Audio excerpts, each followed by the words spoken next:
नमस्कार, जय हिंद दोस्तों। आज हम आपको ईयर के बारे में बताएंगे। ईयर मीन्स कान होता है, सभी जानते हैं। और कान सब लोग देख रहे हैं, समझते हैं। यह हेड में दोनों साइड में उपस्थित होता है और यह कार्टिलेज का बना होता है। इसका अब हमारे जीवन में यूज, ये जो बाहर से आपको दिखाई दे रहा है कान, इसका अब हमारे जीवन में यूज नहीं है। लेकिन अन्य जानवरों में, जैसे गाय भैंस या अन्य जो भी जानवर हैं, उनमें आज भी यह सक्रिय है। ठीक है, कान का काम ही होता है सुनना। तो यह इस कान की बनावट कैसी है, इसके बारे में गहराई से जानेंगे और सरल भाषा में समझने का प्रयास करेंगे। ठीक है, स्ट्रक्चर ऑफ ह्यूमन ईयर यहाँ पे हमने राइट किया है। स्ट्रक्चर ऑफ ह्यूमन ईयर, यहाँ पे फिगर भी हमने ड्रा किया है। कोशिश किए हैं कि आपको समझ में आ जाए। आइए स्टार्ट करते हैं। स्ट्रक्चर ऑफ ह्यूमन ईयर, मानव कान की संरचना। मानव कान की संरचना, बनावट कैसी है। ठीक है, यहाँ पे फिगर से आप देख रहे हैं, यहाँ पे जो इसका जो भाग दिखाई दे रहा है, इसको बोलते हैं पिन्ना। और यहाँ से एक नली निकली हुई है, ट्यूब, जिसको बोलते हैं ईयर कैनाल या ऑडिटरी कैनाल। ठीक है, और इसके बाद जो यहाँ पे स्ट्रक्चर दिखाई दे रहा है, इसको बोलते हैं ईयर ड्रम, यानी कान का पर्दा। ठीक है, और इस ईयर ड्रम के ठीक बाद हड्डियां होती हैं। 3 महत्वपूर्ण हड्डियां होती हैं जिनका कि बहुत ज्यादा यूज होता है, मैलियस, इनकस और स्टेप्स। ठीक है, इसके ठीक बाद की जो रचना है, यहाँ देखिए एक जो क्वाइल्ड स्ट्रक्चर है, इसको बोलते हैं कॉक्लिया। और कॉक्लिया में एक फ्लूइड भरा होता है। वह फ्लूइड ही जो वाइब्रेशन होता है, साउंड होता है, ब्रेन तक भेजने का काम करता है। इसी फ्लूइड में नर्व सेल्स होती हैं। ठीक है, there are 3 parts of human ear. हमारे कान के 3 भाग होते हैं, जिसको हम बोलते हैं आउटर ईयर। ठीक है, आउटर ईयर, मिडिल ईयर और इनर ईयर। ठीक है, ये जो भाग ये पूरा दिखाई दे रहा है, इसको बोलते हैं आउटर ईयर। ठीक है, ये जहाँ पे हड्डियां हैं, बोन्स हैं, मैलियस, इनकस और स्टेप्स, ये वाला भाग जो है मिडिल ईयर है। और इसके ठीक बाद वाला जो भाग है कॉक्लिया, यह इनर ईयर है। ठीक है, तो ईयर के 3 भाग होते हैं, कान के 3 भाग होते हैं, आउटर ईयर, मिडिल ईयर और इनर ईयर। आउटर ईयर क्या है? आउटर ईयर की जो शेप है, यानी जो बनावट है इसकी, वह फनल की तरह होती है। फनल में समझ रहे ना, कुप्पी जो ऊपर से राउंड होती है और नीचे उसमें एक पाइप लगा होता है। ठीक है, तो आउटर ईयर का जो शेप है वह फनल की भांति होता है। ठीक है, आउटर ईयर में 3 भाग होते हैं, जिसको बोलते हैं पिन्ना, और दूसरे भाग को बोलते हैं ऑडिटरी कैनाल, और तीसरे भाग को बोलते हैं ईयर ड्रम, जो कि फिगर में यहाँ आपको साफ साफ दिखाई दे रहा है। ठीक है, पिन्ना यानी जो कान का आउटर मोस्ट पार्ट है, इसको बोलते हैं पिन्ना। ठीक है, और ये जो एक लॉन्ग पैसेज आपको दिखाई दे रहा है, जो यहाँ ट्यूब आपको दिखाई दे रही है, इसको बोलते हैं ऑडिटरी कैनाल। यह लगभग 1 इंची लंबी होती है, लगभग 2.5 सेंटीमीटर लंबी होती है। और इसके यहाँ जो लॉन्ग पैसेज है, इसके ठीक बाद का जो हिस्सा है, यह जो है थिन इलास्टिक और सर्कुलर मेम्ब्रेन का बना हुआ है। ठीक है, जिसको बोलते हैं ईयर ड्रम। ठीक है, इसके बाद आइए हम चर्चा करते हैं मिडिल ईयर। मिडिल ईयर जो था, there are 3 tiny bones which are linked to each other.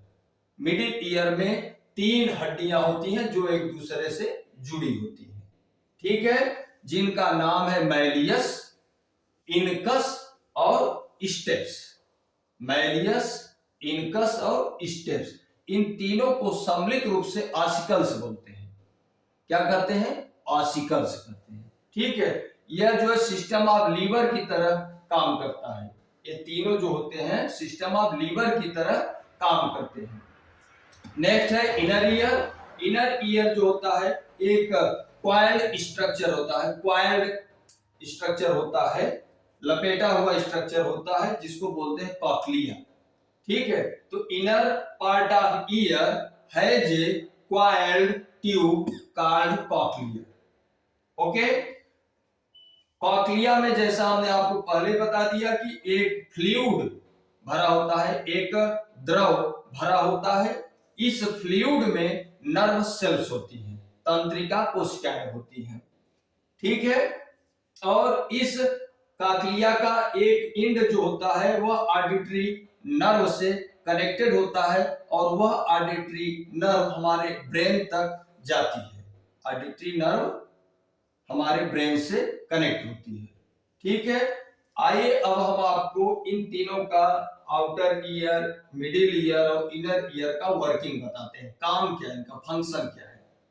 Outer ear का काम क्या है, देखिए जो साउंड है यह इसका साउंड का यानी ध्वनि का संचरण जो होता है वह तरंग के रूप में होता है, वाइब्रेशन के रूप में होता है। ध्वनि का संचरण वाइब्रेशन के रूप में होता है। तो आप इसको जो है समझिए, साउंड वेव या vibration are collected by pinna. जो साउंड आती है वो किसके द्वारा कलेक्ट होती है, पिन्ना के द्वारा। किसके द्वारा, पिन्ना के द्वारा। ठीक है, अब देखिए जब साउंड यहाँ पे आके कलेक्ट हो गई तो यह जो साउंड होता है, वाइब्रेशन होता है, यह पास हो जाता है, गुजर जाता है ऑडिटरी कैनाल से। ये जो साउंड यहाँ पे आ जाती है तो यह साउंड गुजरती है किसके थ्रू, ऑडिटरी कैनाल के थ्रू, जिसको हम बोलते हैं ईयर कैनाल। ठीक है, अब यह जो साउंड होता है यह हमारे कान के अंदर जो ईयर ड्रम होता है, कान का पर्दा जो होता है, यह साउंड या वाइब्रेशन इस पे हिट होता है या फॉल होता है, गिरता है। ठीक है, इतना आपको समझ में आ गया कि साउंड यहां से जो कलेक्ट हुई ऑडिटरी ट्यूब के द्वारा यहां से पास हुई और फिर जाके कहां गिरी, ईयर ड्रम पे गिरी। ठीक, ईयर ड्रम पे गिरने के बाद ये किससे टकराती है, जाके इन हड्डियों से।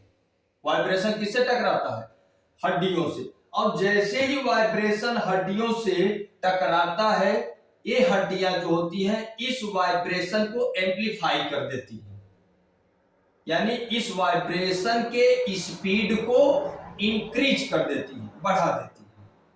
ठीक है, यानी जो वाइब्रेशन आता है उस वाइब्रेशन को एम्पलीफाई करने का काम यानी इंक्रीज करने का काम कौन करता है, ये तीनों हड्डियां करती हैं। मैलियस, इनकस और स्टेप्स होती है। स्टेप जो होती है वो कान की सबसे छोटी हड्डी होती है। ठीक है, इसके बाद ये जो इंक्रीज्ड वाइब्रेशन होता है यह पास हो जाता है कॉक्लिया के पास। यह कहां पहुंच जाता है, कॉक्लिया में पहुंच जाता है। ठीक है, यह कॉक्लिया क्या है, इनर पार्ट ऑफ ईयर है, यानी कान का सबसे आंतरिक स्ट्रक्चर है। यह जो एम्पलीफाइड वाइब्रेशन होता है कॉक्लिया के द्वारा रिसीव कर लिया जाता है। ठीक है, और इस रिसीव्ड वाइब्रेशन या जो वाइब्रेशन जब रिसीव्ड होता है कॉक्लिया में, तो कॉक्लिया में जो फ्लूइड होता है वो वाइब्रेट होने लगता है। कॉक्लिया का जो फ्लूइड होता है वो क्या होता है, वाइब्रेट होने लगता है। ठीक है, और जो इस फ्लूइड में नर्व सेल्स होती है उस वाइब्रेशन को ट्रांसफॉर्म कर देती है। ठीक है, एक इलेक्ट्रिकल सिग्नल के रूप में, यानी नर्व इंपल्स के रूप में वह जो वाइब्रेशन होता है वह एक सिग्नल के रूप में ट्रांसफॉर्म हो जाता है। और यह जो सिग्नल होता है इसको बोलते हैं नर्व इंपल्स या इलेक्ट्रिकल सिग्नल जो होता है वह ऑडिटरी नर्व के द्वारा हमारे ब्रेन तक पहुंच जाता है। ठीक है, और ब्रेन हमारा डिसाइड कर लेता है, समझ लेता है कि किस तरह की आवाज है, ठीक है, या क्या है।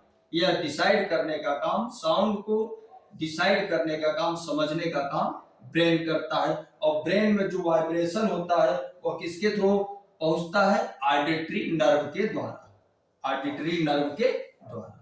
ये तो ओवरऑल स्ट्रक्चर हो गया ह्यूमन ईयर का। उम्मीद है कि आपको समझ में आ गया होगा। एक बार आपको शॉर्टली फिर से रिवाइज कर देते हैं। ईयर का स्ट्रक्चर, ह्यूमन ईयर का स्ट्रक्चर आप देखेंगे तो ह्यूमन ईयर के स्ट्रक्चर में कुल मिला के 3 भाग होते हैं, 1 2 3, जिसको बोलते हैं आउटर ईयर, मिडिल ईयर और इनर ईयर।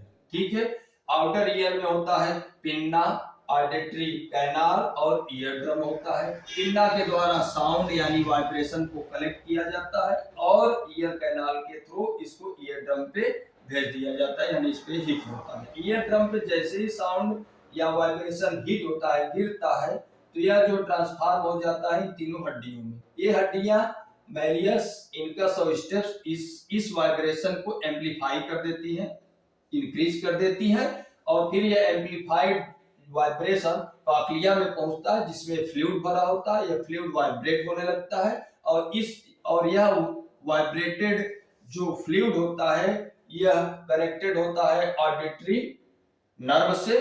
ठीक है, और इस ऑडिटरी नर्व के द्वारा हमारे ये ब्रेन तक यह आवाज यानी वाइब्रेशन पहुंच जाता है और ब्रेन हमारे आवाज को समझ लेता है कि कौन सी आवाज हमारे ईयर के पास आई है। ठीक है, आज के लिए इतना ही, धन्यवाद। ठीक है, अगर आपको न समझ में आया तो हमसे कमेंट करके आप जरूर पूछिए। उम्मीद करते हैं कि आपको समझ में आ गया होगा। ठीक है, और वीडियो को आप भली भांति देखिए। कोई भी अगर आपको दिक्कत होती है तो कमेंट करके पूछिए। धन्यवाद।